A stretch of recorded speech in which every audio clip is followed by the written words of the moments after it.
Today's video is late because, well, I guess not late. It's almost been 24 hours since the last one. That's what I mean. Because I woke up late.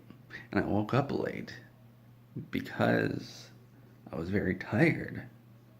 And I was very tired because I was making out with somebody for like all day yesterday. And I can't remember her name. I'll think of it as I tell you guys the story. I was at the library looking up cat books because I like cats. And I like to look at the pictures. Lots of great pictures in there that you can't find online. Like you think, there's tons of cat pictures online, but there's some good ones in the library books. Anyways, I'm looking through there and this woman comes up. And she's kind of attractive, I suppose. And she says, "Hello, sir. I'm Sarah Library." And I said, "Oh, that's a weird last name." She says, "Oh yeah, my dad owns the library system. His last name was Library, and that's what they call it, the library." I'm like, oh, that's pretty cool. So turns out her dad actually invented the libraries. So that's pretty awesome. And long story short, we made out. And we went back to her place, and then we made out there too. And then we watched some videos, and then a whole bunch of other cool stuff happened.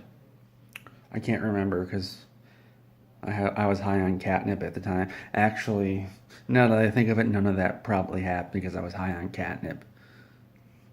When I woke up, I was just covered in catnip. I was sleeping in a kiddie pool of catnip. Everything except my mouth and nose, my nostrils were covered up. Everything else, just nothing but catnip. And Sadie was there, and Pepper was there. Pepper doesn't care about catnip, but she was there because she just wanted to be cool. And me and Sadie were there, and Sadie was going nuts. And when I get catnip, I just get so tired and I fall asleep. So that's definitely what happened.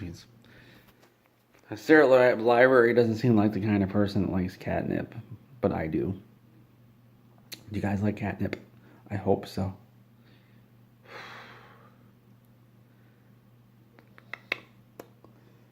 Maybe I should read some of my awesome stories from writing prompts. What do you guys think? An audiobook version of writing prompts would be awesome. I've noticed on writing prompts, I might have said this before, that the number of upvotes a story gets does not seem related to the quality of the story, but when it was posted and how many upvotes the thread gets. And so what I mean by that is if you post a story into a thread that gets no upvotes, you will get 0 upvotes. But if that same thread were to get tons of upvotes, and you are the first person to post a story, you'll get the most upvotes. And then the second person will get the second most, the third person will get the third most. And it kind of, I guess you can get around it by just posting stories nonstop, because you're eventually going to post early in a thread that gets upvoted a lot. There seems to be no rhyme or reason why some threads are upvoted and others are not. I noticed that sometimes people downvote threads, which seem to be because they don't have a story idea, and they say, oh, this is dumb, I'm going to downvote it. And then I prove them wrong, and I post an awesome story. Although my brain hasn't been working for a long time, so it's hard to think of things. It's very difficult to think these days. It's kind of like when I think.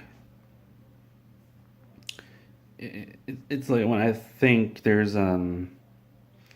nothing there. For some reason, whenever I think of these things, I get a view of it in my imagination. I guess that's how it works that's how it works for most people, not everybody, but most people. Like you can see what you might be thinking about, not with your eyes, but up here. Which I guess is how it works anyway, because your brain is where the signal from the eye goes, and the brain turns that into visual information. I wonder what would happen if you sent the visual information somewhere else in the brain other than where it's going now.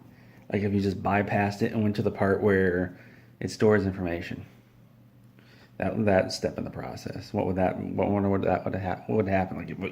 if I were to blind myself and have two cameras, sending just completely bypassing it, or just hooking my eyes directly up to that part of the brain, what would happen? Would it not work?